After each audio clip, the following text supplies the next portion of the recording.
Hello friends, আমরা already Puri স্টেশনে পৌঁছে গেছি এবং ট্রেনে উঠে গেছি। যদিও ট্রেনের টাইম হচ্ছে 10টা 25। আমাদের আজকের ফেরার ট্রেনটা হচ্ছে ধৌলি সুপারফাস্ট এক্সপ্রেস এবং আমাদের নেওয়া হয়েছে, মানে ছেলে যেটা রিজার্ভেশন করেছে সেটা হচ্ছে এসি চেয়ার কার। আমাদের কোচ হচ্ছে 3C এবং সিট নাম্বার ছিল 77 আর 78, দেখিয়ে দিচ্ছি তোমাদের, আর হচ্ছে 75। যাই হোক, দেখাই তোমাদের, দেখো এই হচ্ছে 77 78।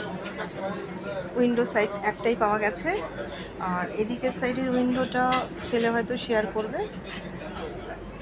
এখনও ট্রেন কম্পার্টমেন্টটা পুরো ফাঁকা, এখনও প্যাসেঞ্জার আসেনি, কারণ ওখানে হাতে অনেক সময়, 10টা তো বাজেইনি, 10:15 মতো বাজে, সেজন্য এখনও অনেকে এসে পৌঁছায়নি। ট্রেন ছাড়বে হচ্ছে 10টা 25-এ। আর কি, দেখতে দেখতে পুরী আমাদের যাত্রা শেষ। মা আপন মনে ফেসবুক করে যাচ্ছে, একটু তাকাও মা। এই ছোটো ছোটো স্মৃতিগুলো আমাদের কাছে থেকে যাবে, তাই না? আর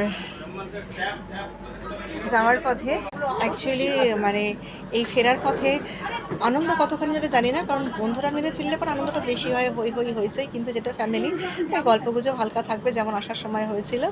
আর পরিচিতি হওয়ার সম্ভাবনা নেই, কারণ যেহেতু সিট সিঙ্গেল এভাবেই পড়েছে, তাই নিজেদের মধ্যে নিজেদের গল্পগুজব করতে হবে। চলো, আমরা যেন প্রত্যেকে খুব সুন্দরভাবে প্রত্যেকে নির্দিষ্ট গন্তব্যস্থলে পৌঁছতে পারি, এই কামনা রইল, এবং ট্রেন যেন যথাসময়ে আমাদেরকে অবশ্যই হাওড়া স্টেশনে পৌঁছে দিতে পারে।